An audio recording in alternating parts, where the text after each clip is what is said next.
Hi guys, this video was taken way back year 2020. Dili pa midugay ani nakabalhin sa among gitukod na balay guys. Then wala pa jud ni siya ingon nga nahuman na, pero mapuy-an na siya. Og first floor pa lang dahil ni siya guys, wala pa masugdi og trabaho ang second floor ani nga time. Hawan pasad kayo ang sulod sa among balay ani guys, wala pa kayo mga butang maon ang among gihinay-hinayan og panindot. Ang sulod sa among balay maong among pintalan aron muhayag man lang. So kami ra gihapon duha sa akong bana ang nagpintal-pintal ani guys. So kay kami raman nagmaniho-maniho og pintal ani, amo na lang gidritso og water-based white paint. Wala na skim kutay. Kasi tinuod lang guys, kapoy kay mag-skim coat ay hawoy kay skamot.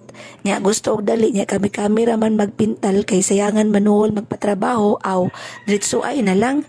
Then believe sa jud ko sa mindset ani akong bana guys, kay kung kaybaw ta mo trabaho anang trabaho nganong manuhol pa man kung mangunay naman lang di ay save pa.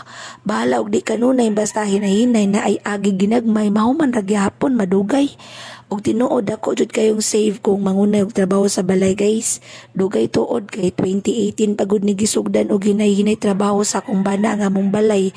Nya Sabado ug Domingo ra niya matrabaho kay maoray day off niya, pero kaluy-an sa duha ka tuig na human ra jud og napuy-an pag niaging year 2020. Og nahuman na nato og pintal guys, gunad sa kwarto, CR, sala o kusina, og makita jud nato nga moayag jud ang balay og mapintalan. Og maura to guys, thank you for watching.